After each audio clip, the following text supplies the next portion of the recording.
Hello everyone, this is आकाश आंगलाले और आप सभी देख रहे हैं आपका अपना फेवरेट एजुकेशनल प्लेटफॉर्म जिसका नाम है मैग्नेट ब्रेन्स हिंदी मीडियम, जहां पर आपको मिलती है क्वालिटी कंटेंट एजुकेशन बिल्कुल फ्री ऑफ कॉस्ट। मतलब ये कि यहां पर आपको कोई पैकेज नहीं खरीदना है और ना ही किसी प्रकार का कोई रजिस्ट्रेशन करवाना है। हमारा सिर्फ एक उद्देश्य है, शिक्षित भारत, विकसित भारत, समृद्ध भारत। और स्टूडेंट्स, आज इसी मुहिम में मैं आप लोगों को पढ़ाने जा रहा हूं कक्षा 10वीं जीव विज्ञान से एक ऐसा चैप्टर जिसे हम कहते हैं जीव कैसे जनन करते हैं, उसकी एनसीईआरटी एक्सरसाइज। मतलब ये कि हम बात करने वाले हैं बहुत सारे इंपॉर्टेंट क्वेश्चंस के बारे में, राइट। तो देखिए, जीव कैसे जनन करते हैं, इसके सारे टॉपिक वाइज जो हैं वो बेसिकली खत्म हो चुके हैं, राइट। बोलो यस सर। इसका वन शॉट रिवीजन बिल्कुल आने वाला है। इसके एमसीक्यू क्वेश्चन जो हैं वो ऑलरेडी अपलोड हो चुके हैं। अब यदि हम एनसीईआरटी सॉल्यूशन की बात करेंगे तो उसके पहले, राइट, उसके पहले हम 5 मिनट में इस पूरे चैप्टर का एक जल्दी से क्विक रिवीजन लेते हैं। बात समझ में आ रही? बोलो यस सर। आ जाओ, अपनी जो है पेन, पेंसिल, बॉटल में पानी वानी सब लेकर बैठ जाओ। पूरा कॉन्सेप्ट इस चैप्टर का आपके दिमाग के अंदर अब फिट किया जाएगा, क्योंकि भैया इधर से एग्जाम में पूछ लिए जाते हैं बहुत सारे इंपॉर्टेंट क्वेश्चंस। बात समझ में आ गई? बोलो यस सर। चलो, तो मैं क्या कह रहा हूं, मेरे साथ साथ आप इस फ्लो चार्ट को बनाइए, जिससे क्या होगा कि इसके अंदर के जितने भी टॉपिक्स हैं, राइट, वो आपके दिमाग में फिट हो जाएंगे और फिर अपन करेंगे क्वेश्चंस। 5 से 10 मिनट लगेगा इसमें, ठीक है जी? बोलो यस सर। चलिए, तो सबसे पहले इस चैप्टर का नाम जो हमारे दिमाग में आता है वो ये है कि भैया जीव जनन कैसे करते हैं। सवाल क्या है? सवाल यही तो है कि जीव जो है, जीव जनन, जनन मतलब ये अपनी ब्लड लाइन को आगे बढ़ाना, अपनी संतति को, राइट, अपनी जनरेशन को आगे बढ़ाना। जीव जनन कैसे करते हैं, कैसे करते और हैं, जीव जनन कैसे करते हैं। इंटरेस्टिंग कहानी। जब मैं जीव की बात करता हूं तो उसमें एक कोशी भी आते हैं, बहुकोशी भी आते हैं, इसमें पेड़ भी आते हैं, इसमें पौधे भी आते हैं, इसमें शेर भी आता है और इसमें बकरी भी आती है, इसमें बंदर भी आता है, इसमें चूहा भी आता है, इसमें इंसान भी आता है और इसमें लोमड़ी भी आती है। बात समझ में सबकी बात हो रही है, ध्यान से देखिएगा जीव जनन कैसे करते हैं। तो देखिए, आपको यदि पता हो सॉरी, तो हमने ये जाना था कि जब जनन की हम बात करते हैं तो भैया 2 प्रकार के जनन होते हैं, लैंगिक जनन और अलैंगिक जनन। हम 2 प्रकार के जनन की बात करते हैं। ध्यान से देखिएगा कौन से 2 प्रकार के जनन हैं। बड़ी इंटरेस्टिंग ये कहानी है, राइट, बड़ी ही इंटरेस्टिंग ये कहानी है। और क्यों है बड़ी इंटरेस्टिंग कहानी, ध्यान से देखना। तो 2 प्रकार के हम जनन की बात करते हैं। कौन सा? तो एक तो है बाबू लैंगिक जनन, लैंगिक जनन। बात समझ में आ रही है? जहां पर हमें नर और मादा अलग अलग युग्मकों की जरूरत पड़ती है। बात समझ में आ रही है? बोलो यस सर। और एक जो है लैंगिक और एक जो है वो है अलैंगिक, लैंगिक जनन, और एक जो है वो है आपका अलैंगिक जनन, जहां पर, बात समझ में आ रही है, जहां पर किसी माता पिता की जरूरत नहीं पड़ती, जहां पर किसी प्रकार के युग्मक की जरूरत नहीं पड़ती, जैसे अमीबा। अब अमीबा का एक दिन मूड हुआ कि भैया अमीबा जो है कैसा है भाई, एक कोशी जीव है। बात समझ में आ रही? बहुत ही छोटा होता है, अपन देख भी नहीं सकते नग्न आंखों से। बात समझ में आई? अब अमीबा का एक दिन मूड हुआ कि कुछ तूफानी करते हैं, तो अमीबा जो है 1 से 2 में परिवर्तित हो गया।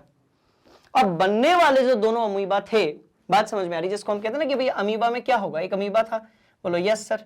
ये देखो, ऐसा एक अमीबा था, यहां पर इसका नाभिक था। एक कोशी जीव है तो एक सिंपल सी कोशिका के रूप में होगा अमीबा। फिर ये द्विखंडन के कारण इसका नाभिक जो है वो विभाजित हो गया और ये टूटकर 2 अलग अलग अमीबा जो है वो बन गए। अब बनने वाले जो अमीबा हैं उसके गुणधर्म एग्जैक्टली किसके जैसे होंगे, ये वाले अमीबा के जैसे होंगे। तो अब यहां पर ना तो नर अमीबा की जरूरत पड़ी और ना ही भैया मादा अमीबा की जरूरत पड़ी। यहां पर सीधे सीधे खेल क्या हुआ, अमीबा जो है वो टूटकर इन 2 भागों में विभाजित हो गया। अब आप बोलोगे सर ये तो बड़ा सिंपल है। तो इस प्रकार के जो भी जनन होते हैं उसको अपन अलैंगिक जनन बोलते हैं, जहां पर किसी मम्मी पापा की या फिर नर और मादा युग्मक की जरूरत नहीं पड़ती है। बात समझ में आ गई? दिमाग में, खोपड़ी में, सभी जगह पर नोट कर लेना। चलो, बात समझ में? चलिए, तो एक तरफ है लैंगिक जनन और एक तरफ है अलैंगिक जनन। लैंगिक जनन की यदि हम बात करेंगे, राइट, तो इसको हम कहते हैं नर एवं मादा युग्मक, बात समझ में आ रही है, की जरूरत, की क्या है? जरूरत है, जरूरत है। बात समझ में आई? जैसा कि आप जानते हो कि भाई एक शिशु, एक भ्रूण कैसे बनता है? जब शुक्राणु जो है वो अंडाणु के साथ निषेचन करता है, उसके बाद ही एक भ्रूण का निर्माण होता है। बात समझ में आ रही है? तो यहां पर नर और मादा युग्मक की जरूरत है। किसमें? लैंगिक जनन में। किसमें किसमें होता है? तो जितने फूल वाले, बात समझ में आई? किसमें किसमें होता है? तो भैया जितने फूल वाले, जितने भी पुष्पी पादप होते हैं, बात समझ में आ रही है, जितने भी, ठीक है, किसमें हो सकता है? तो भैया पुष्पी, ठीक है, पादप में हो सकता है ना? अपन बायोलॉजी वाले हैं तो अपन पेड़ पौधे नहीं बोलते हैं, पेड़ पौधे थोड़ा सा मजेदार नहीं लगता है, तो अपन क्या कहते हैं? पादप। अपन फूल वाले पेड़ पौधे नहीं बोलेंगे, अपन क्या बोलेंगे? पुष्पी पादप। बात समझ में? और पुष्पी पादप में होता है, और किस में होता है? अधिकांश जीव जंतुओं में, जिसमें शेर, लोमड़ी, हिरण, कुत्ता, इंसान सब आ गए, राइट। इन सब में जो है क्या होता है? ध्यान से देखिएगा भैया, लैंगिक जनन होता है। बात समझ में आ रही है? चलो चलो चलो चलो, मजेदार ये कहानी, आगे और भी लिख सकते हो आप, ठीक।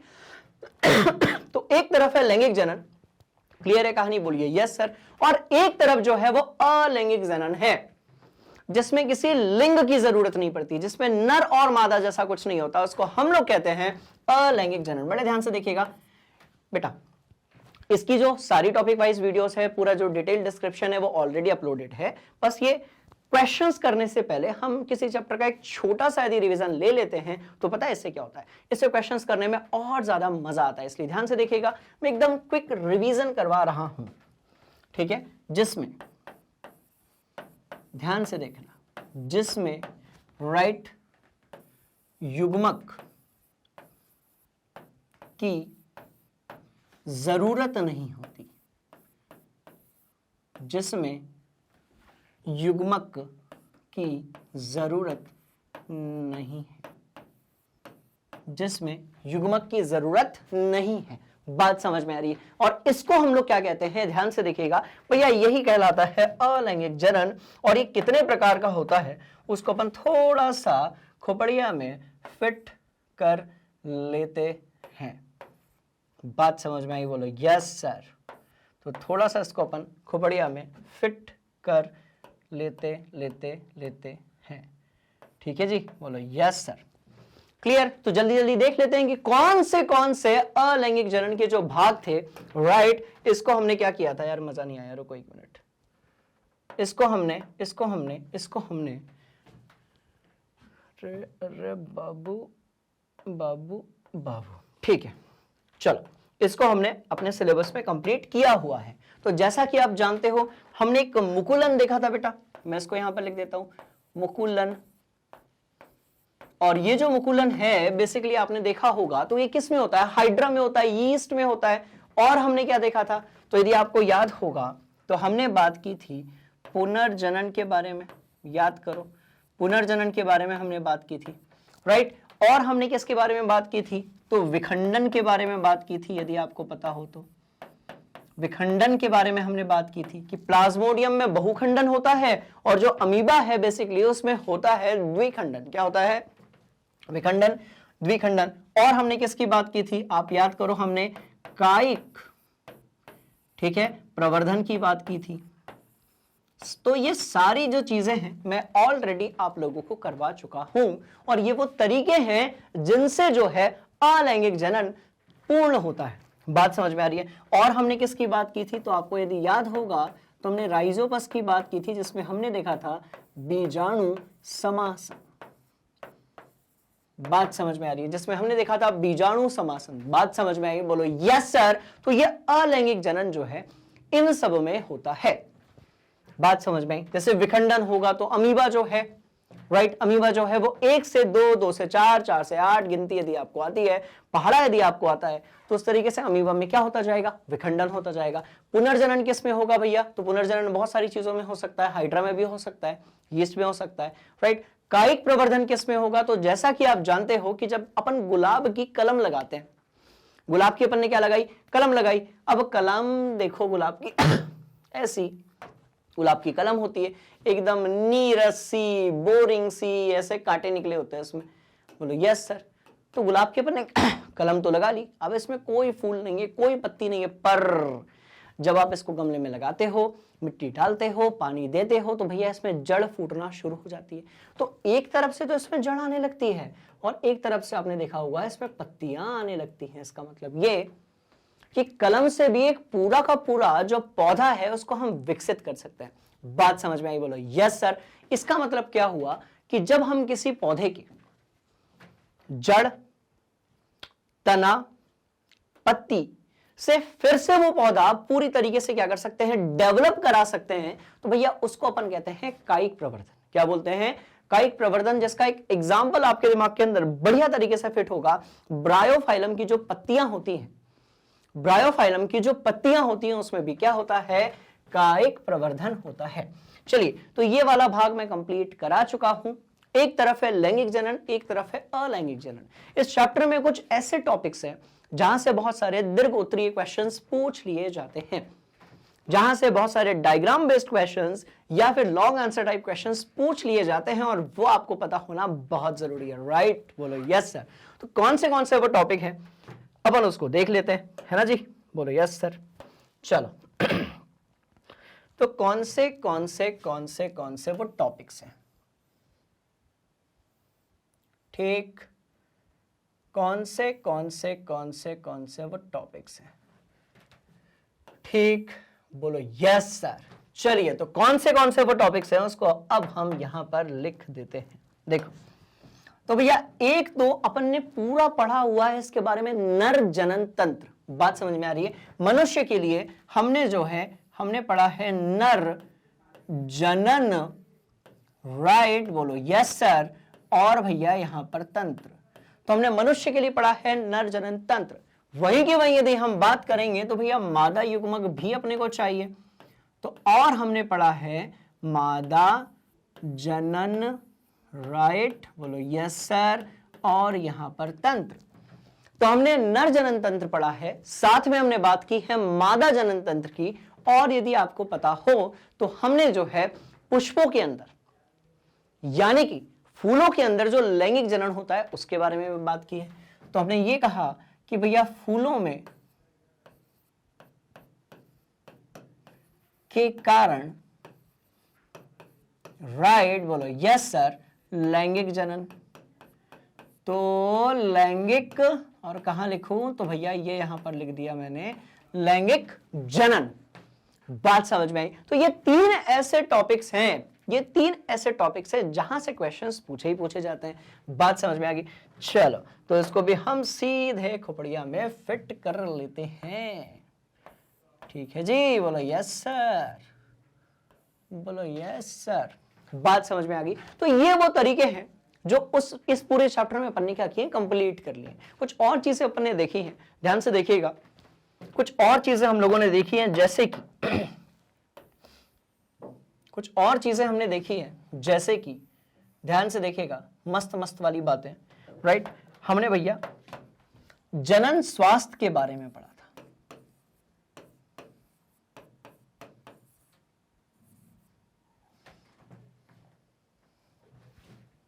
जनन स्वास्थ्य के बारे में हमने पढ़ा था। हमने किसके बारे में पढ़ा था? हमने जनन स्वास्थ्य के बारे में पढ़ा था। और हमने एक और चीज पढ़ी थी जो कि बड़ा इंपॉर्टेंट टॉपिक था कि मनुष्य में, राइट, हमने पढ़ा था मनुष्य में लैंगिक जनन। बस खत्म। तो अब आप मेरे को एक बात बता दो, ठीक है?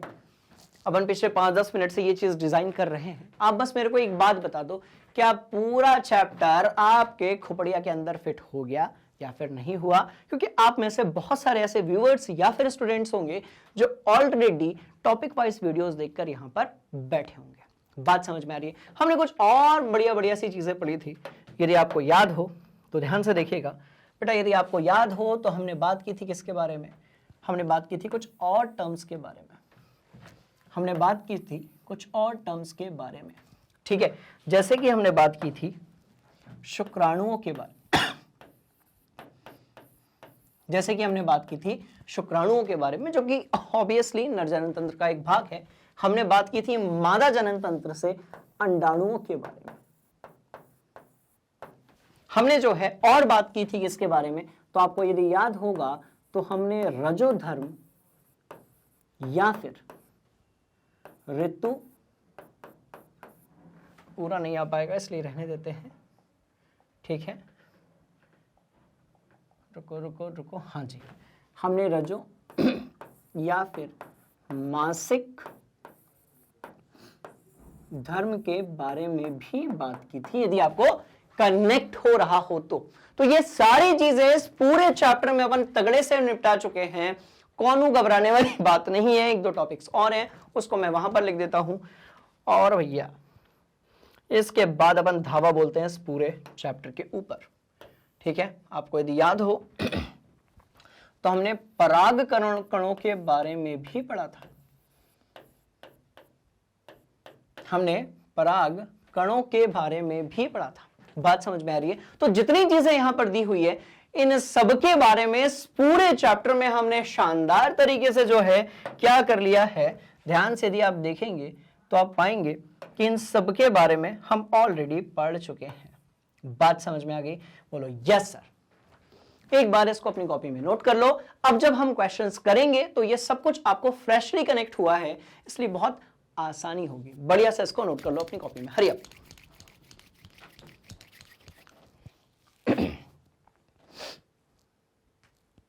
और कुछ बच रहा है क्या? जब तक आप नोट कर रहे हैं मैं देख लेता हूं कुछ बच रहा है क्या। Yes yes yes yes yes, एक वर्ड जिसे हमें लिखना जरूरी है, जिसके बिना लैंगिक जनन नहीं हो सकता है, और वो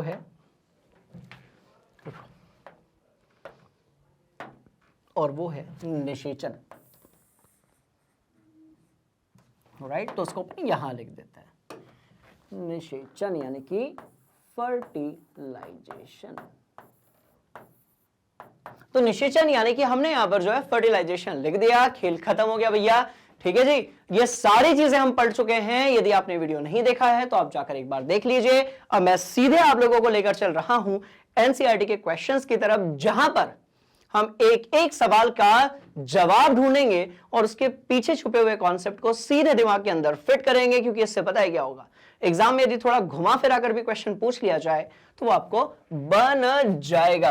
राइट, बोलो यस सर। नोट कर लिया? चलो आ जाओ निपटाते हैं रे बाबा। ठीक है जी।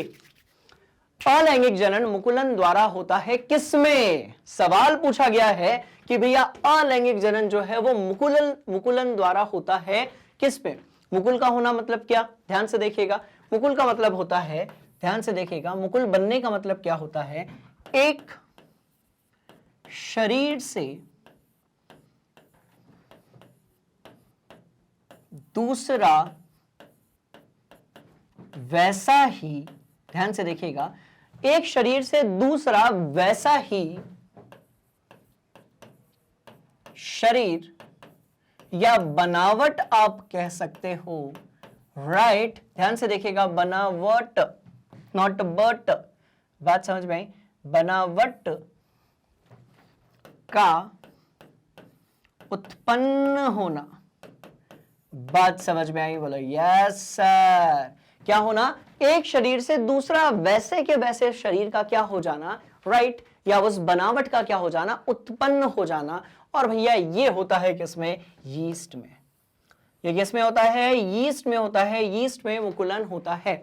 बात समझ में आ रही है? सवाल पैदा होता है कि सर अमीबा में क्या होता है, तो वो भी अपन देख लेते हैं। राइट, और सुनो मेरी बात ध्यान से। ऐसा है, अपनी पूरी टशन में रहने का है, पूरा नॉलेज गेन करेंगे, एक एक कॉन्सेप्ट को बढ़िया से समझेंगे। राइट, और ऐसी तैयारी करेंगे कि सवाल कैसा भी पूछ लिया जाए। बात समझ में आ रही है? सवाल परीक्षा में कैसा भी पूछ लिया जाए, तैयारी इतनी शानदार करनी है कि अपने को पता होना चाहिए कि क्या लिखना है और पता होना चाहिए कि कैसे लिखना है। बात समझ में आ रही है? मतलब ये कि क्वेश्चंस के साथ साथ मैं आप लोगों की तैयारी भी करवाऊंगा, इसलिए नॉट टू वरी। बैकग्राउंड में इस चैप्टर का रिवीजन ऑटोमेटिकली चल रहा होगा, इसलिए आप लोगों को परेशान होने की कोई जरूरत नहीं है। क्लियर? बोलो यस सर। हाँ बाबू, अमीबा में क्या होता है? तो द्विखंडन होता है।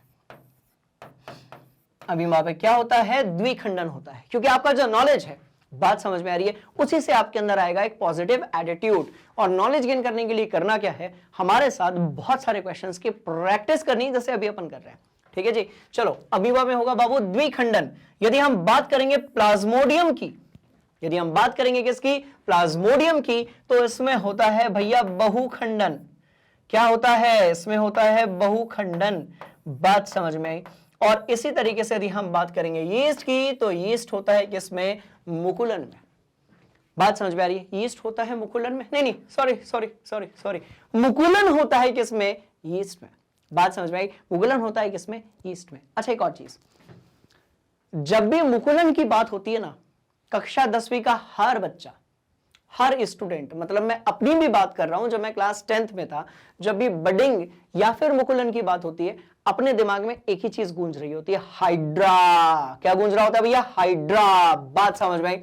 पर याद रहे कि हर बार जो है मुकुलन के लिए हाइड्रा से क्वेश्चन थोड़ी आएगा बबुआ, क्योंकि सबको पता है कि आपने रट रखा है, सबको पता है कि आपने याद कर रखा है कि हाइड्रा जो होता है उसमें बटिंग यानी कि मुकुलन होता ही होता है।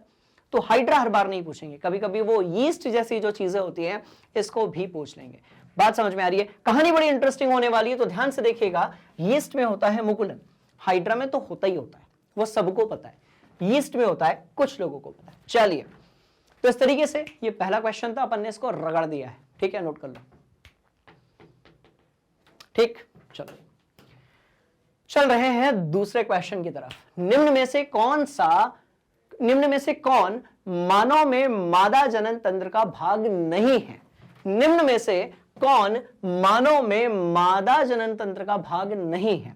तो अंडाशय तो है, अंडाशय तो है, गर्भाशय जो है ये भी है, शुक्रवाहिका नहीं हो सकता क्योंकि इसका काम होता है, ध्यान से देखिएगा, शुक्राणुओं को, बात समझ में आ रही है, को ले जाना। वाहिका है तो ऑब्वियसली वहन करेगी। यस और नो बोलो। Yes sir. तो भैया शुक्राणुओं को ले जाने का काम किसका होता है? शुक्रवाहिका। डिंब वाहिनी का नाम काम क्या होता है? अंडाणुओं को ले जाना, अंडाणु को ले जाना। बात समझ में आई? चलो, तो ये तो है। अरे ये जो डिंब वाहिनी होती है बेसिकली, इसको हम क्या कहते हैं? इसको हम फैलोपियन ट्यूब भी कहते हैं, इसको हम अंडवाहिनी भी कहते हैं। बात समझ में आई? और इसमें, इस क्वेश्चन में तड़का जब लगेगा जब हम जल्दी से एक अच्छा वाला डायग्राम बना लेंगे, जिससे क्या होगा, सारी चीजें खोपड़िया के अंदर फिट हो जाएंगे बबुआ। चलिए, तो शुक्रवाहिका मतलब शुक्राणुओं को ले जाने वाली कहानी, और एक बनेगा डायग्राम जिससे उड़ेगा गर्दा। बड़े ध्यान से देखिएगा, एक बनेगा डायग्राम जिससे उड़ेगा गर्दा, बड़े ध्यान से देखिएगा। तो भैया भैया भैया भैया ऐसा और ऐसा कर लोगे क्या? पहले ये बता दो मेरे को, क्या ऐसा कर लोगे? बोलो यस सर। अच्छा एक बात बताओ जरा, इसको इसको इसको इसको यहां से ऐसा कर लोगे? बोलो यस सर। इसको यहां से ऐसा कर लोगे? बोलो यस सर। यहां से इसको ऐसा कर लोगे? बोलो यस सर। यहां से इसको ऐसा कर लोगे? बोलो यस सर। बात समझ में आ गई? तो यार ये नीचे वाला थोड़ा सा लेंदी हो गया है, बट अपन इसको निपटा देंगे। चलो ऐसा कर लेते हैं, ये लो। बात समझ में आ गई? बोलो यस सर। चलिए, तो मैंने एग्जैक्ट नहीं बनाया है, अब ध्यान से देखेंगे। ये जो लाल कलर से मैं बना रहा हूं ये अंडाशय है बेटा। लाल कलर से जो मैं बना रहा हूं ये अंडाशय है। वहीं के वहीं यदि हम ब्लैक कलर की बात करें, राइट, ये जो ब्लैक कलर से बना हुआ है दोनों ही तरफ, ये है हमारी, क्या बोल सकते हैं हम, तो ये अंडवाहिनी है, यानी कि फेलोपियन ट्यूब है। ठीक है जी। और ये अंदर जो है, ये अंदर की तरफ जितनी भी चीजें हैं, ये येलो कलर से मैं बना रहा हूं, ये बेसिकली गर्भाशय है। अपन ने बहुत शॉर्ट में बनाया हुआ है, राइट, बोलो यस सर। तो ये जो है ये क्या है? तो ये गर्भाशय है। बात समझ में आ गई? यहां पर ग्रीवा है, और यहां ये वो जगह है जहां से जो शिश्न है वो अंदर जाता है, शुक्राणुओं को छोड़ देता है, वीर्य को छोड़ देता है। इसको अपन कहते हैं क्या? योनि। तो अपन एक काम करते हैं, जल्दी से लिख देते हैं। तो ये है बाबू योनि, बोलो यस सर। ये जो है वो है ग्रीवा, बोलो यस सर, राइट। ये जो लाल कलर से दिख रहा है ये है अंडाशय, बोलो yes sir, right. Fallopian tube जो है इसको अपन क्या बोलते हैं? इसको हम बोलते हैं अंडवाहिनी। देखो कितना तगड़ा रिवीजन हुआ। और भैया ये जो है वो है गर्भाशय। बात समझ में आई? बोलो यस सर। और कहां पर निषेचन होता है अंडाणु और शुक्राणुओं का? तो आंसर होगा अंडवाहिनी गर्भाशय, आंसर नहीं होगा। राइट, वो रहा सवाल, ये रहा कॉन्सेप्ट, और आगे आपके समझ में।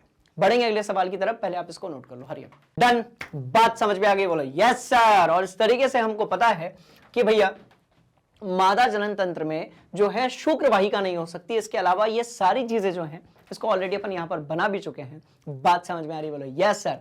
चलो चलो चलो, अगला जो सवाल है देखते हैं उसमें से क्या निकलता है पिटारे में से। राइट, परागकोश में क्या होता है? ध्यान से देखिएगा भैया, देखो कॉमन सेंस वाला क्वेश्चन। कैसा क्वेश्चन है?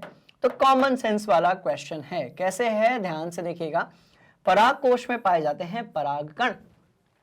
यदि हम बात करेंगे, बात समझ में आ रही है, पुंकेसर की, जो कि क्या होता है, किसी भी पुष्प के अंदर नर जनन तंत्र का भाग होता है। क्या?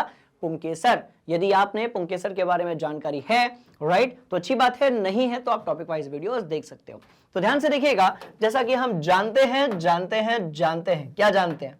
ध्यान से देखो कि यदि हम एक अच्छा रुको, तूफानी करेंगे? बिल्कुल करेंगे। ये लो ना ना ना ना ना, हाँ भैया तूफानी करेंगे ना। रुको अभी करते हैं तूफानी, तगड़ी वाली तूफानी करते हैं अपन। ठीक है जी? यस सर बोल दो यार, मजेदार ये कहानी होने वाली है। तो इस तरीके से ये पंखुड़ियां मैं यहां पर बना रहा हूं। आपको कॉन्सेप्ट पे फोकस करना है, क्योंकि ड्राइंग तो ठीक ठाक ही है।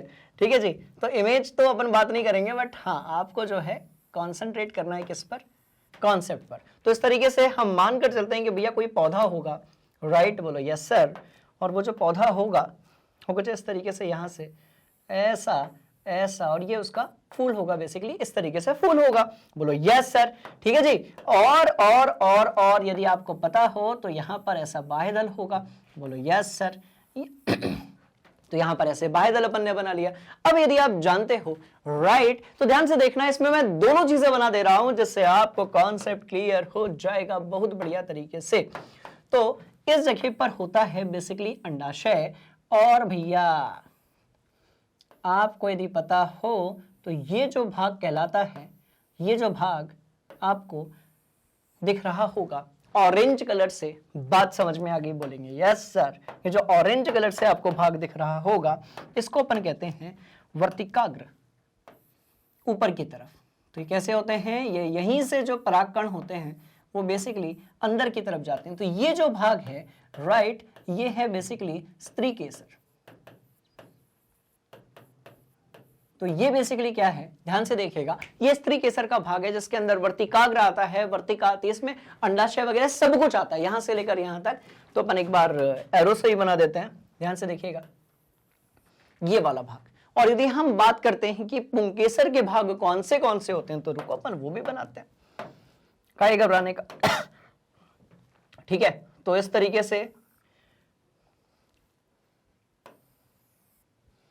ये लो, ये ग्रीन कलर से जो बनाए गए हैं, ये जो ग्रीन कलर से बनाए गए हैं, राइट, बोलो यस सर, ये पुंकेसर के भाग हैं। और इसमें भैया यहां पर जो है ऐसा ऐसा और ऐसे प्रकार के पाए जाते हैं। क्या?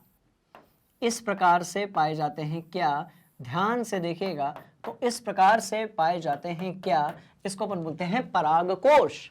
और इन परागकोशों के अंदर पाए जाते हैं परागकण, जो कि बेसिकली नर जनन युग्मक है किसी पुष्पी पादप के लिए। सारी चीजें हम लोग पढ़ चुके हैं। चलिए, तो इसको अपन कहते हैं परागकोश। और इस परागकोश के अंदर इस परागकोश के अंदर ये जो मैं बना रहा हूं, ये जो आपको दिख रहा होगा, राइट, रुको जरा एक मिनट, रुको, पहले तो इसको अपन फिल कर देते हैं यहां से ऐसा। ठीक है? इसको भी अपन यहां से फिल कर देते हैं, सिर्फ डेमो के लिए है। चलो, और उसके बाद ये जो मैं बना रहा हूं, तो भैया ये जो आपको पीले कलर से दिख रहे होंगे, ये सभी क्या हैं? तो ये हैं परागकोश, सॉरी परागकण। और ये किसके अंदर पाए जा रहे हैं? तो येलो वाले आपको जो भी दिख रहे होंगे, ये सभी के सभी है, येलो वाले जितने भी आपको दिख रहे होंगे, यही है परागकण। बात समझ में आ रही है? तो ये बेसिकली द्विलिंगी पुष्प हो गया, क्योंकि इसके अंदर स्त्री केसर भी है और ये जो मैंने बनाया है यहां पर, राइट, तो ये वाला जो भाग है, ये जो है पूरा, ये क्या है, तो ये पुंकेसर है। तो ये कैसा है, तो भैया ये पुंकेसर है। बात समझ में आ रही है। और जो पुंकेसर का ये वाला भाग है, ये जो ये वाला भाग है, इसको बनतंतु कहते हैं। सीधी बात, आम के आम गुठलियों के दाम। कहने का मतलब ये, कहां एक सवाल था और उस एक सवाल के चक्कर में अपन ने पूरा कॉन्सेप्ट ही लपेट दिया। बात समझ में आ रही है। तो सवाल का सवाल और कॉन्सेप्ट का कॉन्सेप्ट ऐसा होता है भैया रिवीजन, जिससे क्या होता है, आपकी तैयारी जो है वो एकदम तगड़ी हो जाती है। बात समझ में आई, बोलो यस सर। चलो नोट कर लो रे बाबा। तो आंसर जो है वो क्या होगा, परागकण। आंसर जो है वो क्या होगा, परागकण। चलिए आगे बढ़ेंगे। अलैंगिक जनन की अपेक्षा लैंगिक जनन के क्या लाभ हो सकते हैं, ध्यान से देखिएगा। जब हम बात करते हैं अलैंगिक जनन की, जब हम बात करते हैं कि इसकी अलैंगिक जनन की, जब हम बात करते हैं अलैंगिक जनन की, ध्यान से आप देखेंगे कि इसमें जो है इसमें जो संतति बनती है, यानी कि जो संतान बनती है, राइट, इसमें जो संतान होती है। अब यहां पर संतान का मतलब सिर्फ मनुष्यों में संतान नहीं होती है, कोई भी चीज जो जनक से पैदा होगी, जनक से बनेगी, उसको अपन लोग क्या बोलेंगे भाई, संतान बोलेंगे। और शुद्ध भाषा में संतति बोलेंगे। क्या बोलेंगे, संतति। ध्यान से देखिएगा, तो अलैंगिक जनन में जो भी संतान बनती है, अलैंगिक जनन में जो भी संतान बनती है, राइट, वो बनती है क्लोन। अब आप बोलोगे सर क्लोन, अरे भैया फोटोकॉपी। एग्जैक्टली कैसी बनती है, एग्जैक्टली फोटोकॉपी बनती है। मतलब बनने वाला जो अमीबा होगा, बात समझ में आ रही है, बनने वाला जो अमीबा होगा और जनक अमीबा जो होगा, दोनों के गुणधर्म एक समान होंगे। ब्रायोफाइलम की पत्तियों से जो ब्रायोफाइलम का पेड़ बनेगा, उसमें जो पत्तियां होंगी वो भी वैसी होंगी जिससे वो बनी है। बात समझ में आ रही है। तो कुल मिलाकर यहां पर बात क्या है, यहां पर जनक एवं संतान कैसी होगी, एज सेम टू सेम होगी, सेम टू सेम होगी। मतलब कोई वेरिएशन आया क्या, कोई विविधता आई क्या, कोई विविधता नहीं आई। तो उसको अपन यहां पर लिख देते हैं कि भैया नो विविधता, विविधता नहीं है, विविधता नहीं है, याद करो। तो विविधता बिल्कुल नहीं है।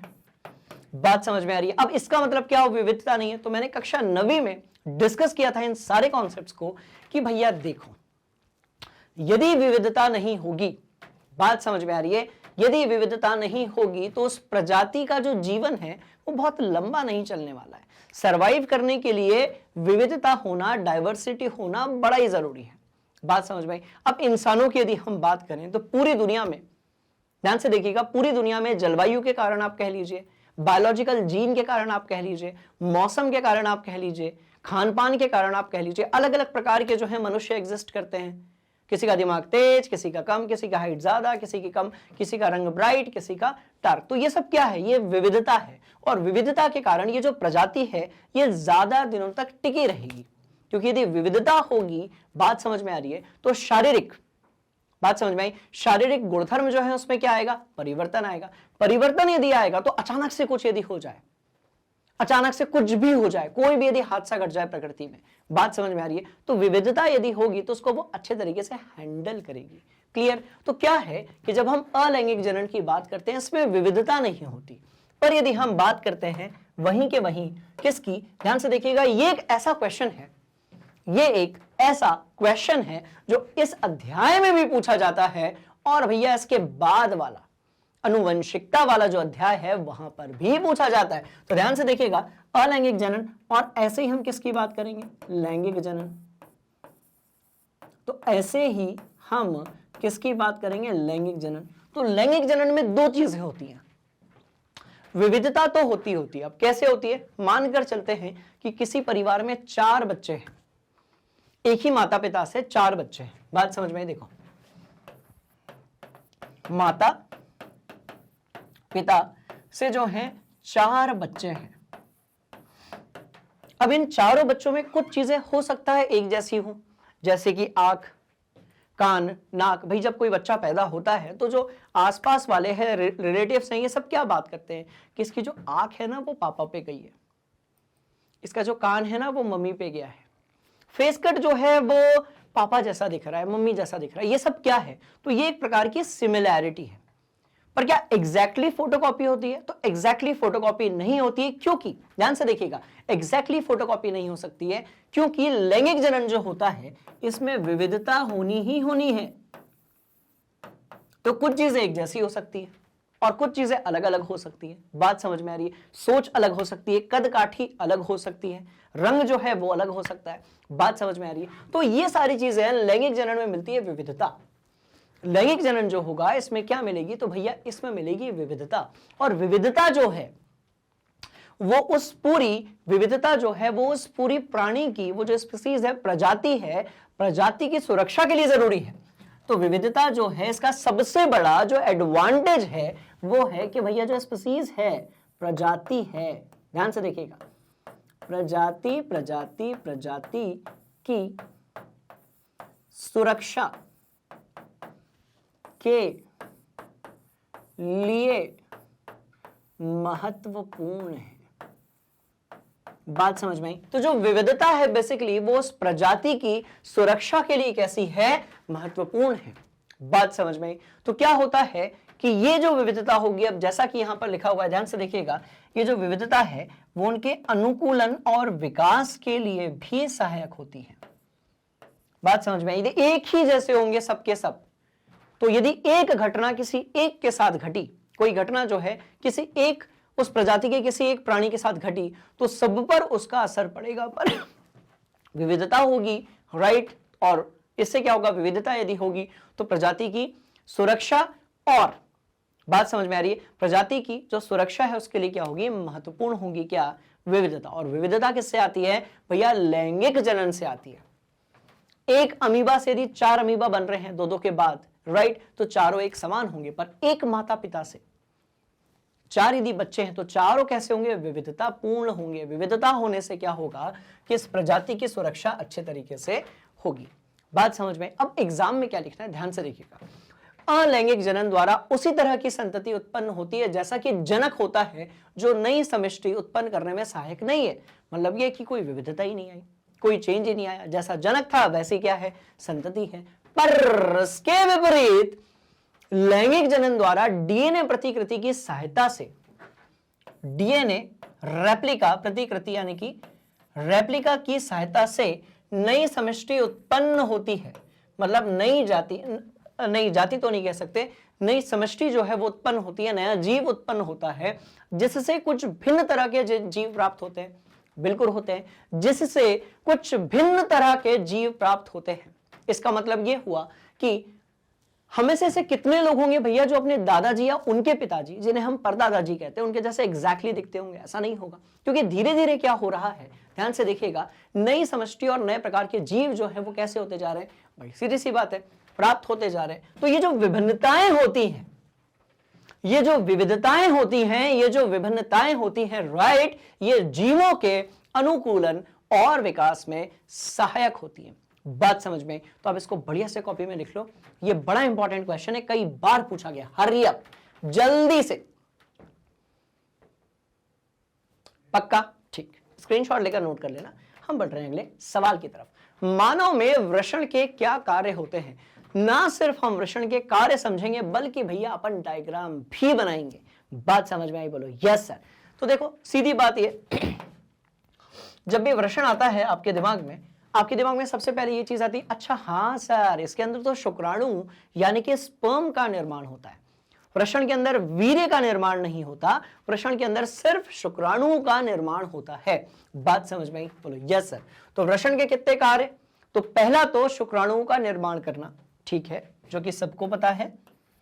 वीर्य का निर्माण यहां पर नहीं होगा, या ध्यान से देखेंगे भैया, वीर्य का निर्माण यहां पर नहीं होगा, तथा ठीक है एंड्रोजन का निर्माण करना, और इसमें भी जो है टेस्टोस्टेरोन नामक पुंजन यानी कि हार्मोन जो होगा, राइट, इसका निर्माण करना। बात समझ में आ रही है? मानव में कितने वृषण होते हैं? तो 2 होते हैं, जो शिश्न के आधार के दाएं और बाएं तरफ होते हैं और एक दूसरे से सटे हुए होते हैं। वृषण के नीचे एक थैली होती है जिसे अंडकोश कहा जाता है।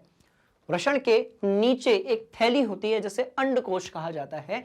बात समझ में आ रही है? अधिवृषण भी आप वृषण के नीचे एक थैली होती है जिसे अंडकोश, अधिवृषण कहना ज्यादा अच्छा है क्योंकि अंडकोश में अपन कंफ्यूज हो सकते हैं मादा जनन तंत्र के साथ में।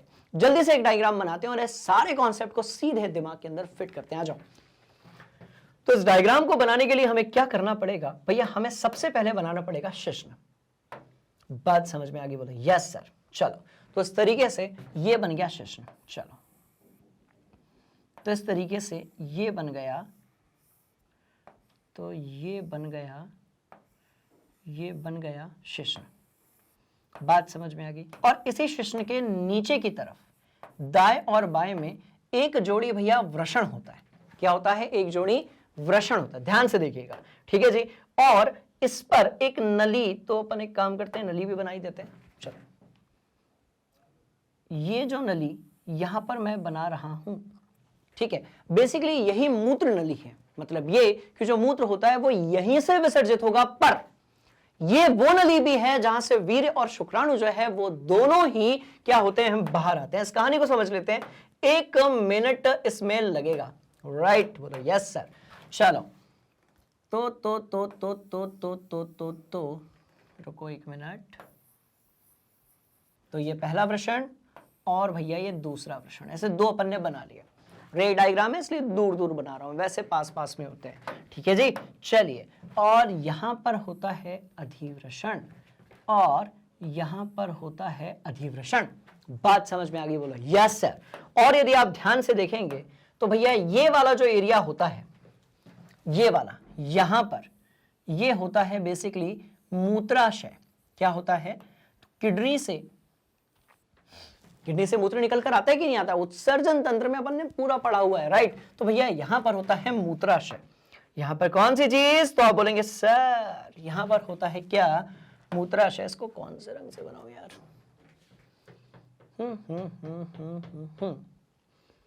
इससे बना देता हूं। चलो, तो यहां पर होता है मूत्राशय, राइट, ध्यान से देखना, ठीक है। और ये वो रास्ता है जहां से वीर्य और मूत्र जो है वो दोनों ही बाहर की तरफ आता है। और ध्यान से देखना, मजेदार ये कहानी है, राइट। सारा कॉन्सेप्ट दिमाग में फिट रखना है क्योंकि अपने को यहां पर ये जो इस तरीके से आपको दिख रही होगी, ठीक है, इसको हम कहते हैं पुरस्थ ग्रंथि। तो पूरा ही बना लेते हैं, खेल ही खत्म हो गया। चलो, अपन इसको पूरा ही बना लेते हैं। आ जाओ, ठीक है।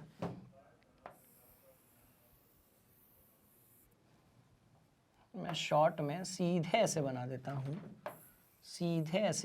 हूं, और भैया कौन से रंग अभी बाकी है? हाँ, ठीक है जी। तो रुको, ये है बेसिकली वीर्य पुटिका, है ना। रे डायग्राम है तो सबका आकार वैसा नहीं होता है जैसा हम यहां पर बना रहे हैं, राइट। तो भैया दोनों का ये है वीर्य पुटिका। ये जो है ये कौन सी चीज है? तो ये वीर्य पुटिका ये है। बात समझ में आई? चलो, सबको जल्दी से एक काम करते हैं, लेवलिंग कर लेते हैं। बड़ी इंटरेस्टिंग ये कहानी है, बड़े ध्यान से इसको आप देखिएगा, राइट। बोलो यस सर। चलो भैया, तो ये जो चीज है ये है वृषण। बात समझ में आ रही है? जो लाल कलर से मैंने बनाया हुआ है यार, कहां से इसको अपन बनाए? ये यहां से। जो लाल कलर से मैंने बनाया हुआ है इसको हम बोलते हैं अधिवृषण।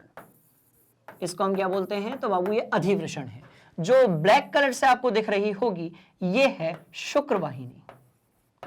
बात समझ में आई? ये है शुक्रवाहिनी, जहां से जो शुक्राणु है वो जाते हैं उधर आगे की तरफ।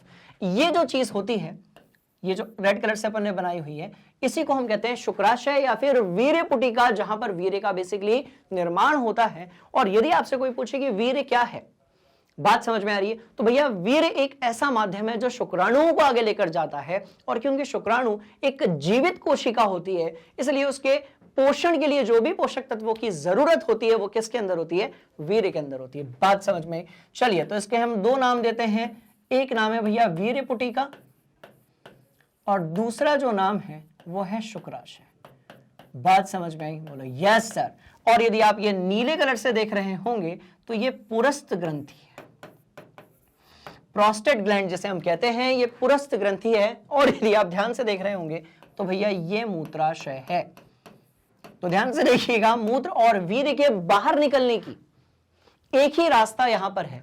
तो ये पूरा देखो, सामान्यता क्या है कि भैया मूत्र तो हमेशा जो मानव जनन नर मानव होता है, राइट, उसके शरीर के अंदर मूत्र तो हमेशा ही बन रहा होता है। बोलो यस सर।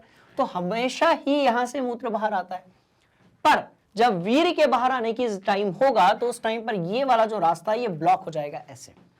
मतलब किसी एक समय पर या तो वीर्य बाहर निकलेगा शुक्राणुओं को लेकर, या फिर मूत्र बाहर निकलेगा मूत्राशय से। बात समझ में आ रही है? बोलो यस सर। कहानी बड़ी इंटरेस्टिंग है, एक एक चीज को अपने दिमाग के अंदर फिट कर लिया है। ठीक है जी, कुछ और चीजें इसको नोट कर लेते हैं भैया। यह है शिश्न, और यदि आप इस रास्ते की बात करेंगे तो यह मूत्र और वीर्य मार्ग है, पर हम इसको सामान्यतः मूत्र मार्ग ही कहते हैं क्योंकि जनरली हम इसे मूत्र विसर्जन के लिए उपयोग करते हैं। और कुछ इस तरीके से हम बनाते हैं नर जनन तंत्र, कुछ इस तरीके से हम बनाते हैं नर जनन तंत्र। बात समझ में आ गई? बोलो यस सर। तो अब इसके कितने कार्य छोड़ो, अपन ने पूरी कहानी बता दी। बात समझ में आई? चलो तो भैया दो कार्य, पहला शुक्राणुओं का निर्माण करना, और शुक्राणु क्या है? तो ये नर युग्मक है। शुक्राणु कौन सी चीज है? बड़े ध्यान से देखिएगा तो भैया शुक्राणु जो है वो क्या है? नर युग्मक है। शुक्राणु जो है वो क्या है बेसिकली? तो ये है बाबूजी नर युग्मक। बात समझ में आ रही है? नर युग्मक, और ये एक प्रकार की कोशिका होती है जिसको अपन ने पढ़ रखा है। चलिए, और एंड्रोजन से लेकर टेस्टोस्टेरोन जैसे जो हार्मोन होते हैं वो भी कहां पर बनते हैं? तो ध्यान से देखिएगा, वृषण में। कहां पर बनते हैं? वृषण के अंदर। एक और इंफॉर्मेशन है कि जो दोनों वृषण होते हैं वो हमारे शरीर से बाहर की तरफ क्यों होते हैं? तो सिंपल सी कहानी है, शरीर के बाहर होने से इनका जो तापमान होता है वो 2 से 3 या 4 डिग्री कैसा होता है? कम होता है। 2 से 3 या 4 डिग्री कैसा होता है भैया? कम होता है। और 2 से 3-4 डिग्री यदि कम होगा, बात समझ में आ रही है, तो इससे शुक्राणुओं का थोड़ी ठंडक ज्यादा होने के कारण निर्माण जो है वो बढ़िया तरीके से हो सकता है। बात समझ में आ गई? बड़ी इंटरेस्टिंग कहानी है, इसको बढ़िया से अपनी कॉपी में नोट करेंगे आप सभी, और हम बढ़ रहे हैं आगे। हरी अप,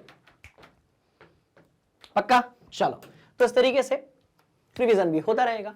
सवाल पैदा होता है कि ऋतुस्राव जो है, जैसे हम लोग रजोस्राव या फिर मासिक धर्म भी कहते हैं, ये क्यों होता है? चलिए, तो जैसे हम लोग रजो धर्म, मासिक, कई सारे नाम हैं इसके। बात समझ में आ रही है? मासिक धर्म, या फिर यदि हम इसको बोल चलन की भाषा में बोले तो भैया पीरियड्स क्यों आते हैं? पीरियड्स क्यों आते हैं? तो ये एक अच्छा सवाल है जो कि कई बार पूछ लिया गया है परीक्षाओं में। बात समझ में आ रही है? तो ध्यान से देखिएगा, ऐसा क्यों होता है। देखो, यदि हम बात करते हैं किसकी? मादा जनन तंत्र की। यदि हम बात करते हैं किसकी? ध्यान से देखिएगा, मादा जनन तंत्र की। ध्यान से देखना, थोड़ा सा ये कभी कभी कंफ्यूजिंग टॉपिक हो जाता है। ठीक है, कई बार हमें लगता है कि सर शुक्राणु जो है योनि के अंदर गया, गर्भाशय के अंदर गया, अंडवाहिनी के अंदर गया, जिसे हम फैलोपियन ट्यूब कहते हैं, और सीधे अंडाणु के साथ में क्या कर लेगा? रिएक्शन कर लेगा, निषेचन कर लेगा। तो भैया ऐसा नहीं होता। सवाल पैदा होता है कि कैसा होता है। तो देखो, शुक्राणुओं के साथ कहानी यह है कि 13-14 साल जब नर होता है, बात समझ में आ रही है, उससे लेकर जब तक उसकी मृत्यु नहीं हो जाती, मतलब बुढ़ापे तक शुक्राणु जो है वो हमेशा निरंतर बनता रहता है। पर अंडाणु की कहानी ऐसी नहीं है, उसकी कुछ और है। मतलब प्रत्येक माह सिर्फ जो अंडाणु है वो एक बनेगा। बात समझ में आई? जैसा कि हम कहते हैं ना, ध्यान से देखना। अब इस बार मैं पूरा नहीं बना रहा हूं भैया, मैं इस बार पूरा नहीं बना रहा हूं। अभी थोड़ी देर पहले अपन ने डायग्राम बनाया था। बोलो यस सर। ठीक है, ठीक है, बोलो यस सर। चलो, तो ये जो है हमने मादा जनन तंत्र बना दिया शॉर्ट में। ठीक है जी, इसका जो ये वाला भाग है ये बेसिकली अंडाशय है, और जो ये वाला भाग है जो ब्लैक कलर, नहीं यार ब्लैक से नहीं बनाएंगे इसको अपन, इसको हम इस रंग से बनाते हैं। ठीक है, और ये वाला जो भाग है, ये वाला जो भाग है इसको अपन क्या कहते हैं? तो इस वाले भाग को हम लोग क्या कहते हैं? ध्यान से देखिएगा, तो ये अंडवाहिनी है। बात समझ में? और गर्भाशय, ग्रीवा, योनि, ये सब मैं बता चुका हूं ऑलरेडी, अभी थोड़ी देर पहले अपन ने देखा था। राइट, बोलो यस सर। अब ध्यान से देखना पूरा खेल क्या है। क्योंकि इस कॉन्सेप्ट को समझना बहुत जरूरी है। बात समझ में आई? तो पहली जो जानकारी है वो ये है कि हर माह सिर्फ एक अंडाणु यानी कि अंडा जो है वो बनेगा, और ये दोनों अंडाशय आपको दिख रहे होंगे, इधर भी दिख रहा होगा राइट, और उस तरफ भी दिख रहा होगा। बोलो यस सर। तो हर माह जो है सिर्फ एक अंडाणु बनेगा, हर माह सिर्फ एक अंडाणु बनेगा। बात समझ में आ रही है? और वो कब बनेगा उसको बारे में बिल्कुल अपन परफेक्टली कोई डेट या ऐसा मतलब अंदाज लगा सकते हैं, एग्जैक्ट नहीं बता सकते। बात समझ में आई? तो क्या होता है, हर माह देखना,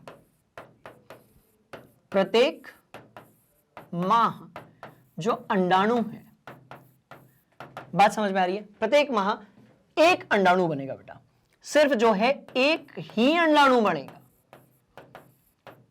अब आपको लग रहा होगा सर दो अंडाशय हैं राइट, तो मतलब एक इससे एक उससे एक, दोनों में से किसी एक से सिर्फ एक ही अंडाणु मिलेगा, दोनों में से किसी एक से सिर्फ एक ही अंडाणु मिलेगा। बात समझ में आ रही है? कहने का मतलब ये इससे बनेगा तो उससे नहीं, उससे बनेगा तो इससे नहीं, और जरूरी नहीं है कि हर बार किसी एक ही से बने या रिपीट हो, ऐसा कुछ भी नहीं है। तो कौन सा अंडाशय अंडाणु का निर्माण कर रहा है, बात समझ में आई? कौन सा अंडाशय अंडाणु का निर्माण कर रहा है हम ये प्रेडिक्ट नहीं कर सकते। अब एक अंडाणु मिल गया, अब ये जो अंडाणु है इसकी जो लाइफ होती है राइट, इसकी जो लाइफ होती है ये 12 से 24 घंटे की होती है बस। अब इन 12 से 24 घंटों में यदि निषेचन हो गया तो भ्रूण स्थापित हो जाएगा, यदि निषेचन नहीं हुआ तो ये जो अंडाणु है, बात समझ में आ रही है, ये जो गर्भाशय की अंदर वाली ये जो आस्तर झिल्ली है इसके साथ रक्त और म्यूकस के माध्यम से बाहर निकल जाएगा। बात समझ में आ रही है? तो ये जो साइकिल होती है, क्योंकि हर महीने क्या बन रहा है, अंडाणु बन रहा है, तो ये जो साइकिल है ये हर महीने आएगी। यदि निषेचन हो गया तो ये साइकिल नहीं होगी, पर यदि निषेचन नहीं हुआ तो प्रत्येक माह जो अंडाणु है वो बेसिकली बाहर निकलना शुरू कर देगा गर्भाशय के आंतरिक अस्तर म्यूकस और ब्लड के साथ में, जैसे हम कहते हैं ब्लीडिंग होना या फिर ऋतुस्राव, रजोधर्म, मासिक धर्म या फिर पीरियड्स का आ जाना। बात समझ में आ रही? तो इसको लिखोगे कैसे, वो रहा आंसर कि गर्भाशय भी निषेचित अंडाणु को प्राप्त करने की तैयारी करता है। बात समझ में? गर्भाशय की दीवार मोटी और स्पंजी हो जाती है, लेकिन निषेचन ना होने पर यह धीरे धीरे टूटने लगती है और रुधिर और म्यूकस के रूप में योनि मार्ग से बाहर आती है। इस प्रक्रिया को हम कहते हैं रजोधर्म। हालांकि इसमें और भी बहुत सारी चीजें हैं जिसको अपने डिस्कस करना था, पर उसको हम दूसरे क्वेश्चंस में निपटा देंगे। बात समझ में? बढ़िया से नोट कर लो, हम बढ़ रहे हैं अगले सवाल की तरफ। Hurry up. चलिए भैया, तो इसके बाद है पुष्प की अनुदैर्ध्य काट का नामांकित चित्र बनाइए। जल्दी से इसको कॉपी में नोट करो, फिर मैं डिस्कस करता हूं एक एक पार्ट को। हरिओम। चलिए, तो ये एक है अपना रिवीजन क्वेश्चन, और ध्यान से देखिएगा। अब ये रिवीजन क्वेश्चन में क्या है, ये एक उभयलिंगी या फिर द्विलिंगी पुष्प है। ऐसा क्यों मैं कह रहा हूं, क्योंकि भैया इसमें स्त्री केसर भी है और इसमें जो है वो पुंग केसर भी है। बात समझ में आ रही है? मतलब ये कि इसके अंदर नर जनन युग्मक भी है और साथ में मादा जनन युग्मक भी है। बात समझ में आई? बोलो यस सर। चलिए, तो अब क्या है, ध्यान से देखिएगा। पुष्प या फिर हम कह सकते हैं पुष्पा। बात समझ में आ रही है? और ये पुष्पा एक बड़ा फायर टाइप का टॉपिक है, क्योंकि कई बार मतलब बार बार ये परीक्षा में पूछा गया है। तो ध्यान से देखिए, जब हम बात करते हैं पुंकेसर की, तो इसके अंदर बेसिकली दो चीजें आती हैं। एक आता है परागकोश, और इसी परागकोश के अंदर होता है, ध्यान से देखेंगे सभी, राइट बोलेंगे यस सर भैया, इसी के अंदर आता है परागकण। और परागकण क्या है, तो देखिए परागकण ही मूव करेगा। ये वाला जो भाग है बीजांड जिसे हम कहते हैं, अंड कोशिका जिसे हम कहते हैं, ये मूव नहीं करेगा। तो परागकण क्या है, तो ये है नर जनन कोशिका। और किसके लिए? पुष्पों के लिए। पुष्पों के लिए क्या है, पौधों फूलों के लिए क्या है, नर जनन कोशिका है। बात समझ में आ गई? बोलो यस सर। जो कि क्या करता है, जो गति करता है, जो क्या करता है, गति करता है। वहीं के वहीं यदि हम बात करेंगे स्त्री केसर की, इसका मतलब कि ये जो है, देखो पुंकेसर क्या होगा और स्त्री केसर क्या होगा, उसको भी मैं लिख देता हूं, ध्यान से देखिएगा। दोनों कहानियां बड़ी इंटरेस्टिंग है। चलो देखो देखो देखो देखो, पुंकेसर, बात समझ में आई? तो पुंकेसर, तो पुंकेसर क्या होगा, ध्यान से देखिएगा, नर जनन तंत्र। नर, या फिर आप इसको कह सकते हो पुष्प नर जनन तंत्र। बात समझ में आ रही है? इसमें मुख्य रूप से दो चीजें आती हैं, एक है भैया परागकोश और दूसरा है तंतु। क्लियर? बोलिए यस सर। चलिए इसके बाद हम बात करते हैं स्त्री केसर के बारे में। तो स्त्री केसर जो है ये क्या है? सॉरी, स्त्री केसर जो है ये क्या है? तो भैया पुष्प मादा जनन तंत्र। बात समझ में आई? अब क्योंकि ये एक उभयलिंगी पौधा है, उभयलिंगी का इसका मतलब क्या हुआ? इसके अंदर दोनों लिंग पाए जाते हैं। क्योंकि ये एक द्विलिंगी या फिर उभयलिंगी पौधा है, इसका पुष्प है, इसका मतलब इसके अंदर हमने स्त्री केसर भी बनाया हुआ है और पुंग केसर भी बनाया हुआ है। पर जरूरी नहीं है कि हर फूल में ऐसा ही होता हो। मतलब हो सकता है कि स्त्री केसर और पुंग केसर अलग अलग भी हो सकते हैं। बात समझ में आ रही है? तो ध्यान से देखिएगा, ये वाला जो भाग है राइट, पुंकेसर में दो चीजें, तंतु और क्या पाया जाएगा भैया? परागकोश पाया जाएगा। और इसी परागकोश के अंदर पाए जाते हैं परागकण।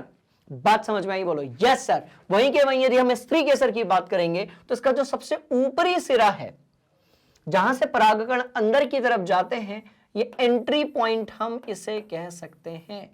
तो ये है एंट्री पॉइंट। रुको थोड़ा पीछे लिखता हूं। अरे यार, तो भैया ये हो गया एंट्री पॉइंट, जैसे हम कहते हैं वर्तिकाग्र। बात समझ में आ रही है? यहीं से जो परागकण है वो अंदर की तरफ जाता है, फिर जो नली उसको नीचे की तरफ लेकर जाती है, उसके आसपास का एरिया है वर्तिका। और अंडाशय वो जगह होती है, इस पूरे को अपन अंडाशय कहते हैं, जिसके अंदर होता है बीजांड और इसके अंदर पाया जाता है मादा युग्मक, जैसे हम कहते हैं अंडकोशिका। बात समझ में आ गई? तो इसे हम क्या कहते हैं? अंडकोशिका। और जो दल है इसको हम कहते हैं पंखुड़ी। तो पंखुड़ी तो आपको दिख ही रही होगी, ठीक है। और इस जगह से यहां पर पाया जाता है बाह्य दल। तो बचपन में कई बार खेल खेल में जो फूल होता है, हम उसकी पत्ती तोड़ते तोड़ते इस जगह तक भी पहुंच जाते थे। ऐसा आप में से बहुत सारे स्टूडेंट्स ने किया होगा। बात समझ में आई? तो बेटा जो लास्ट में अपने को मिलता था वो अंडाशय के अंदर बीजांड और उसके अंदर पाया जाता था मादा युग्मक। तो ये था अनुदैर्ध्य काट का नामांकित चित्र एक ऐसे पुष्प के लिए जिसके अंदर स्त्री केसर भी है और पुंग केसर भी है। बात समझ में आ गई? बढ़िया से नोट कर लो। चलो क्लियर? बोलो यस सर। आगे बढ़ेंगे और अगले सवाल के तरफ चलेंगे कि गर्भ निरोधन की विभिन्न विधियों के बारे में अपने को थोड़ी सी बात करनी है। चलो इसका मतलब क्या होता है पहले अपन ये देख लेते हैं, है ना। चलिए, तो गर्भ निरोधन का मतलब क्या होता है कि देखिए, संभोग तो होना चाहिए। बात समझ में आ रही है? संभोग तो होना चाहिए पर निषेचन नहीं होना चाहिए। संभोग तो होना चाहिए पर निषेचन नहीं होना चाहिए। इसको अपन कहते हैं गर्भ निरोधन। बात समझ में आई? तो इसको आप कैसे समझाओगे कि भैया संभोग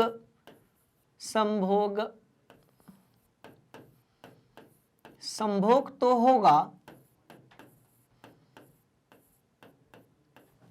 पर निषेचन नहीं होगा। संभोग तो होगा पर निषेचन नहीं होगा। That's all. संभोग तो होगा पर जो निषेचन है बेसिकली वो नहीं होगा। इसका मतलब ये, अब इसका मतलब क्या है? ध्यान से देखिएगा। इसका मतलब, ध्यान से देखिएगा, इसका मतलब ये हुआ कि शुक्राणु और अंडाणु आपस में नहीं मिलेंगे। तो गर्भ निरोधन का मतलब यही होता है कि शुक्राणु और अंडाणु को, शुक्राणु और अंडाणु को आपस में मिलने से रोकना। में मिलने से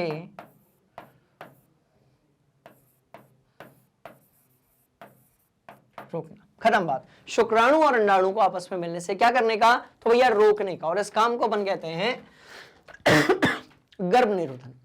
बात समझ में आई? तो अब इसके अलग अलग तरीके हो सकते हैं, बड़े ध्यान से देखिएगा। एक तो है भैया रासायनिक विधि। एक क्या है? रासायनिक विधि। अब सवाल पैदा होता है कि इस पे क्या होता होगा। तो देखो, दिमाग में एक चीज जरूर फिट रखें कि शुक्राणु और अंडाणु को आपस में मिलने से यदि आप रोक रहे हैं तो इसी को बोलेंगे गर्भ निरोधन, मतलब गर्भ जो है वो नहीं ठहरना चाहिए। बात समझ में आई? तो इसके लिए एक है रासायनिक विधि, इसमें हम क्या करते हैं, जो मादा निषेचन होता है, बात समझ में आ रही है, कुछ ऐसे रासायनिक पदार्थ होते हैं जो स्त्रियों के द्वारा, जैसे मान लो कि गर्भ निरोधक गोलियां हो गई, ठीक है, या फिर झाग की गोलियां हो गई, या फिर जेली हो गया, या फिर विभिन्न प्रकार की क्रीमें ऐसी हो गई, राइट, जो कि बेसिकली क्या करती है, या तो शुक्राणुओं को मार देती है या फिर शुक्राणुओं को अंडाणु तक पहुंचने ही नहीं देती है। और जब दोनों नहीं पहुंचेंगे तो सीधी सी बात है भैया, निषेचन होने वाला नहीं है। तो एक तो है भैया रासायनिक विधि, बात समझ में आई। दूसरी जो बात है उसको अपन कहते हैं शल्य, यानी कि ऑपरेशन। आप जानते हो यदि हम पुरुषों की बात करें, राइट, तो जो शुक्र वाहिका होती है वो शुक्राणुओं को लेकर जाती है, और जो अंड वाहिका होती है, राइट, वो अंडाणुओं को लेकर जाती है। जिन दोनों के डायग्राम अभी अपन ने थोड़ी देर पहले देखे थे।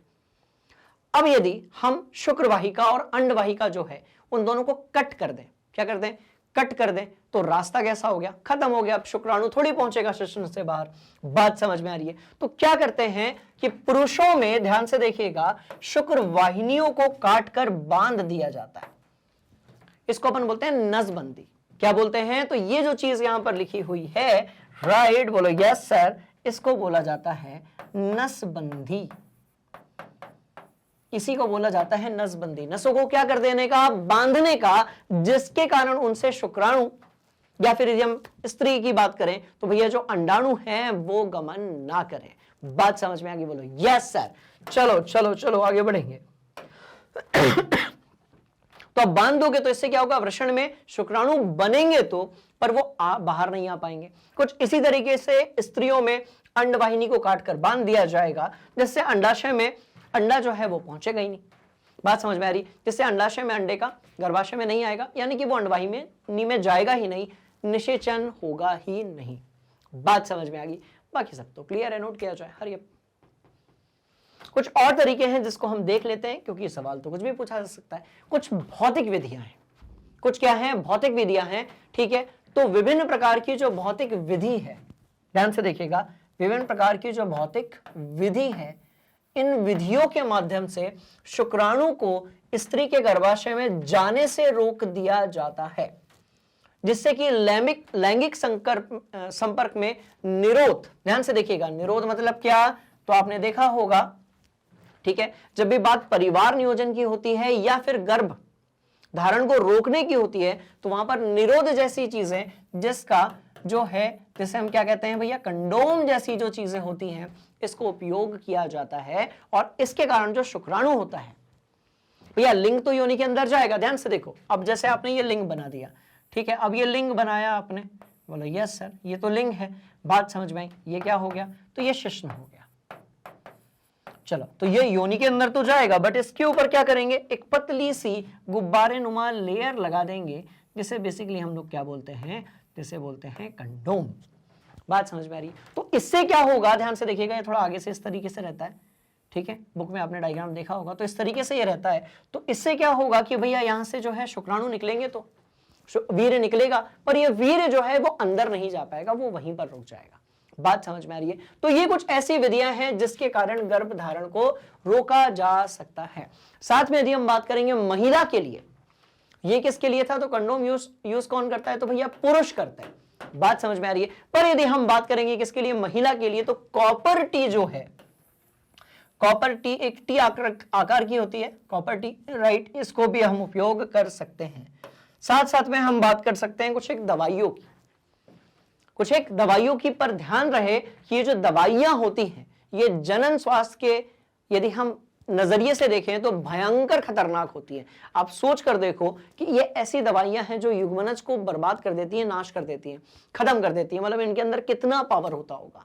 तो ये विभिन्न दवाइयां जो होती हैं, जो गर्भ धारण को रोकने के लिए ली जाती हैं, ये सबसे खतरनाक उपाय है किसके लिए, गर्भ धारण के लिए। बाकी जो तरीके हैं वो कैसे हैं, ओके, बहुत बढ़िया, ये वाला तरीका सबसे बढ़िया होता है। पर दवाइयों की यदि हम बात करें तो ये दवाइयां बहुत ज्यादा, क्योंकि दवाई किसको लेनी है भाई, शुक्राणु और वीर्य जो है वो किसके शरीर के अंदर है? भाई मादा के शरीर के अंदर है। बात समझ में आ रही है? इसका मतलब क्या हुआ कि वो मादा को यानी कि स्त्री को जो है दवाइयां लेनी है, तो ये बहुत ज्यादा नेगेटिव इंपैक्ट डाल सकती है। बात समझ में आ रही है? चलिए, तो बहुत सारी ऐसी दवाइयां भी होती हैं जो गर्भधारण को रोकने में उपयोग की जाती है। चलिए, और हम बात करेंगे कुछ यांत्रिक अवरोध के बारे में, जिसमें कंडोम जैसी चीजें जिसको ऑलरेडी अपन ऊपर देख चुके हैं, राइट, इन चीजों को उपयोग किया जाता है। बात समझ में आ गई? बोलो यस सर। तो ये 5 ऐसे तरीके थे जिससे हम गर्भ निरोधन युक्तियों को उपयोग कर सकते हैं। नोट किया जाए। पक्का? हम चल रहे हैं अगले सवाल की तरफ। शानदार शानदार ये क्वेश्चंस हैं, जिससे हमारा जो रिवीजन है वो बढ़िया तरीके से हो रहा है। अब देखो, एक कोशिक और बहुकोशिक जीवों की जनन पद्धति में क्या अंतर होता है? माई सीधी सी बात है, एक कोशीय जो होगा, सीधी सी बात है, एक कोशीय जो होगा, ठीक है, वो सिंपल तरीके से होगा, आसान होगा, कम समय में होगा और सामान्यतः क्लोन बनेगा। सामान्यतः कैसा बनेगा? क्लोन बनेगा, मतलब कि फोटोकॉपी। बात समझ में आई? पर यदि हम बात करेंगे किसकी? बहुकोशी की, थोड़ा जटिल है। यदि हम मनुष्यों की बात करें तो भैया 9 महीने में लगभग 9 महीने में जो शुक्राणु और अंडाणु निषेचित होकर युग्मनज बनाते हैं, वो लगभग 9 महीने में जो है भ्रूण या नहीं और शिशु में परिवर्तित होता है। बात समझ में आ रही है? तो पहला तो ये जटिल है, दूसरा, पहला ये कैसा है? जटिल है, दूसरा है ज्यादा समय में। तो समय कैसा लगेगा? तो भैया ज्यादा लगेगा। बोलो यस सर। तो पहला तो ये जटिल है, दूसरा क्या है? समय जो है वो ज्यादा लगेगा, और तीसरा विविधता होगी। तो सामान्यतः क्या होता है? जो एक कोशीय जीव होते हैं, राइट, सामान्यतः जो एक कोशीय जीव होते हैं, ठीक है जी, बोलो यस सर, ये भैया सामान्यतः अलैंगिक जनन करते हैं। मैं कह रहा हूं सामान्यतः, बात समझ में आई? और ये जो है ये सामान्यतः लैंगिक जनन करते हैं, तो इसमें विविधता ज्यादा होती है। पर यदि हम प्रजाति के रिस्पेक्ट में बात करें तो लैंगिक जनन जो होता है वो ज्यादा अच्छा होता है एज कंपेयर टू व्हाट? अलैंगिक जनन। बढ़िया से नोट कर लो। और एक कोशीय जीव के कुछ एक उदाहरण भी दे दो, जैसा कि अपन ने पढ़ रखा है। हाइड्रा हो गया आपका, अमीबा हो गया, बात समझ में आई, प्लाज्मोडियम हो गया, ये सारी चीजें।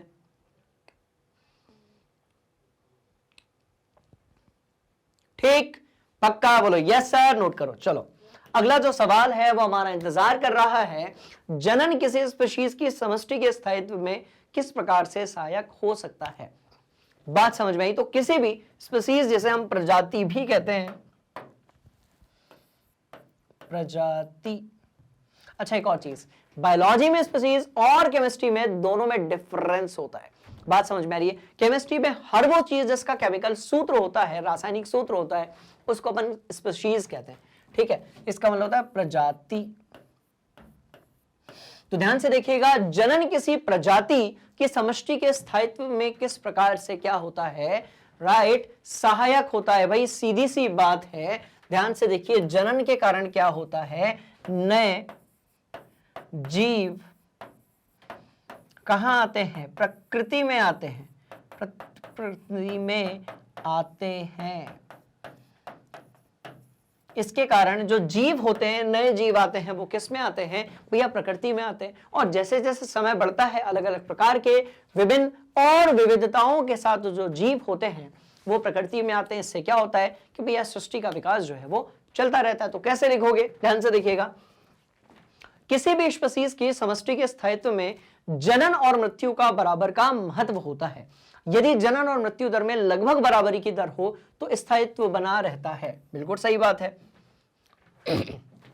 अब यदि मृत्यु दर ज्यादा है तो विनाश जल्दी हो जाएगा, जन्म दर ज्यादा है तो जनसंख्या बढ़ जाएगी। इसीलिए दोनों के बीच में ध्यान से देखो, भाई जीव पैदा होंगे और एक समय बाद, क्योंकि हर किसी की लाइफ है, एक समय बाद क्या हो जाएंगे? मर जाएंगे। बात समझ में आ रही है? तो जन्म दर और मृत्यु दर के बीच में यदि बैलेंस बना हुआ है तो उस टाइम पर प्रकृति में एक संतुलन बना रहता है किसी भी प्रजाति की जनसंख्या में। बात समझ में आ रही है? तो दोनों का यदि इक्वल है तो उसके हिसाब से प्रकृति में प्रॉपर क्या बना रहेगा? संतुलन बना रहेगा। थोड़ा थ्योरेटिकल क्वेश्चन था, मतलब निबंध लिखने टाइप का सवाल था। ठीक है, चलो नोट कर लो, आगे बढ़ रहे हैं। Hurry up. ठीक बोलो, यस सर। अगला जो सवाल है वो हमारा इंतजार कर रहा है, और सवाल में पूछा गया है कि गर्भ निरोधक युक्तियां अपनाने के क्या कारण हो सकते हैं। भाई सीधी सी बात कि गर्भ धारण नहीं करना है। बात समझ में आ रही है? तो गर्भ धारण को रोकने के लिए, जैसा इसके पीछे वाले सवाल में अपन ने पढ़ा था, गर्भ धारण को रोकने के लिए जो एक तरीका है वो हो सकता है गर्भ निरोधक युक्तियां। मतलब ये कि संभोग तो हो पर निषेचन ना हो शुक्राणु और अंडाणु के बीच में, राइट? तो जो युक्ति होगी वो क्या होगी? गर्भ निरोधक युक्ति होगी। बात समझ में आ रही है? बोलो यस सर। अच्छा, इसका एक और फायदा यह हो सकता है कि भैया बच्चों की आयु में अंतर, क्योंकि जैसा कि आप जानते हो कि 9 माह का समय लगता है निषेचन के बाद एक शिशु के बनने में, एक शिशु के पैदा होने में 9 माह का समय लगता है। बात समझ में आ रही है? अब यदि इसके 9 माह, अब जैसा कि आप जानते हैं कि शिशु बन गया, अब यहां पर जो मां का शरीर है वो थोड़ा सा कमजोर हो जाता है। अब यदि तुरंत उसके बाद फिर से निषेचन हो जाए, राइट, तो उसमें क्या होगा कि भाई कमजोरी बहुत ज्यादा आ जाएगी। मतलब ये कि यदि एक बच्चा हुआ है उसके बाद आप दूसरे बच्चे के अंतर के पैदा होने में अंतर यदि रखना चाहते हैं तो वहां पर भी जरूरत है किसकी? गर्भ निरोधक युक्तियों की। और कौन से तरीके हो सकते हैं ये बताने की जरूरत नहीं है, थोड़ी देर पहले अपन ने बढ़िया तरीके से डिस्कस किया हुआ है। बात समझ में आ रही है? साथ ही साथ में यह अवांछित गर्भ को रोकता है, इसलिए महिलाओं के अच्छे स्वास्थ्य को बनाए रखने में भी गर्भ निरोधक युक्तियां जो हैं वो बहुत जरूरी होती हैं। साथ में हम बात करेंगे गर्भ निरोधक विधि से यौन संचारित रोग, जिसमें कि एड्स जैसे कुछ बड़े भयंकर रोग होते हैं, उनसे भी हम जो है छुटकारा पा सकते हैं। बात समझ में आ रही है? पर ध्यान रहे कि एड्स जैसे जो रोग होते हैं इसमें कंडोम जैसी जो चीजें होती हैं या नसबंदी जैसी जो चीजें होती है यहीं से आप रोक सकते हो। बाकी बहुत सारी ऐसे तरीके भी हैं जिस टाइम पर एड्स नहीं रुकता है। संभोग के दौरान एड्स जो है वो एक जगह से दूसरी जगह संचारित हो सकता है। बात समझ में आ गई? बोलो यस सर। तो इस तरीके से जब हम बात करते हैं इसकी गर्भ निरोधक युक्तियों की, तो उसको अपनाने के निम्नलिखित कारण हो सकते हैं। और इस तरीके से अपन ने पूरे एनसीईआरटी के एक्सरसाइज के क्वेश्चंस निपटा दिए हैं, पर कहानी अभी बाकी है मेरे दोस्त, ध्यान से देखिएगा, क्योंकि अभी इन टेक्स्ट क्वेश्चन जो हैं वो हमारे बाकी हैं, जो कि आपको मिलने वाले हैं आपके ही फेवरेट एजुकेशन प्लेटफॉर्म पे, जिसको आप कहते हो मैग्नेट ब्रेन्स हिंदी मीडियम। और एक्सेस कैसे करोगे? ध्यान से देखिएगा, क्योंकि देखो यहां तो अपन ने इंपॉर्टेंट क्वेश्चंस कवर किए ही किए, पर इंटेक्स क्वेश्चंस भी बड़े अच्छे होते हैं जिनसे रिवीजन भी होता है और इंपॉर्टेंट क्वेश्चंस भी होते हैं। तो उसके लिए क्या करना पड़ेगा? आपको जाना पड़ेगा किसी भी एक सर्च इंजन पे, जैसे कि गूगल हो गया, राइट, और सर्च करना पड़ेगा मैग्नेट ब्रेन। जैसे आप सर्च करोगे एक ऐसा पेज आपको दिखेगा जिसमें आपको इंग्लिश मीडियम के लिए नर्सरी से लेकर 12वीं तक और हिंदी मीडियम के लिए 7वीं से लेकर 12वीं तक सभी कक्षाएं मिलने वाली हैं क्वालिटी कंटेंट के साथ में, बिल्कुल फ्री ऑफ कॉस्ट। साथ में आप एक्सेस कर सकते हो बुक्स और ई बुक्स, जिसकी जो लिंक है वो नीचे डिस्क्रिप्शन में गिवन है, राइट। और आपको कोई रजिस्ट्रेशन नहीं करवाना है और कोई पैकेज परचेज नहीं करना है। बात समझ में आ रही है? तो स्टूडेंट्स, अगली क्लास में हम लोग बात करने वाले हैं इंटेक्स क्वेश्चंस के बारे में। आज की क्लास में आपने जो भी पढ़ा है, यदि आपको कोई भी डाउट हो आप उसे कमेंट बॉक्स में पुट कर सकते हैं। हम लोग मिलने वाले हैं अगली क्लास में। तब तक के लिए खूब पढ़िए, शानदार तरीके से धमाका मचाइए और बढ़िया से परीक्षाओं को लेकर तैयारियां कीजिए। ठीक है, मिलते हैं अगली क्लास में। तब तक के लिए मैग्नेट ब्रेन्स हिंदी मीडियम को लाइक कीजिएगा, शेयर कीजिएगा और सब्सक्राइब कीजिएगा। Thank you so much. जय हिंद।